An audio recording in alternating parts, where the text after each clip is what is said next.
आपको क्या फर्क पड़ रहा है? कटघरे में तो मैं खड़ा हूँ ना, बुलाओ। आई एम एन ऑक्सीमोरॉनिक चोर क्या? आई एम अ बनिया चोर कि मैं चोरी में भी बनियागिरी करता हूँ? भाई तुमको मिल गया अश्लील रोग का रेजिग्नेशन, दारू पियो, जाओ डांस करो, enjoy, have a party, right? This is not a process, this is a witch hunt, right?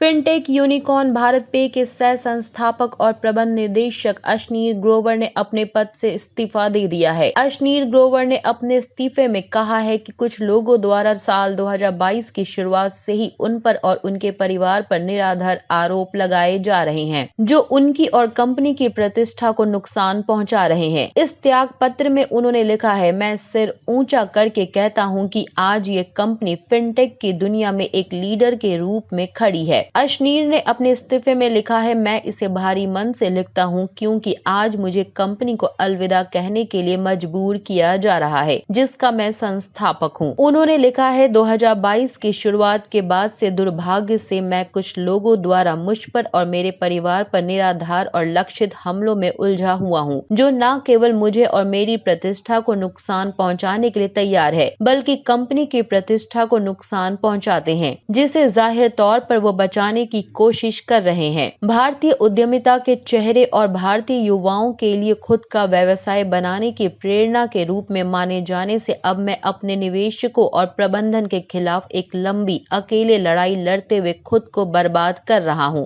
दुर्भाग्य से इस लड़ाई में प्रबंधन उसे खो चुका है, जो वास्तव में दांव पर लगा है। भारत पे आपको बता दें कि अशनीर ग्रोवर पर कथित धोखाधड़ी और अभद्र व्यवहार के आरोप लगाए गए थे। जनवरी की शुरुआत में सामने आई एक ऑडियो क्लिप में ग्रोवर कथित तौर पर कोटक महिंद्रा बैंक के एक कर्मचारी को धमकाते हुए सुनाई दिए थे। इसके बाद से मामला बिगड़ता चला गया और अब ग्रोवर ने कंपनी में अपने पद से इस्तीफा दे दिया है। साथ ही ये भी कहा गया कि वो अपनी पत्नी माधुरी जैन और उसके रिश्तेदार कंपनी के फंड में बड़ा हेराफेरी कर रहे थे। वो अपने लग्जरी शौक को पूरा करने के लिए कंपनी के पैसे का दुरुपयोग कर रहे थे। ये खुलासा भारत पे ने बुधवार को किया है। कंपनी ने कहा कि ग्रोवर और उसके परिवार के खिलाफ आगे बड़ी कानूनी कार्रवाई की जाएगी।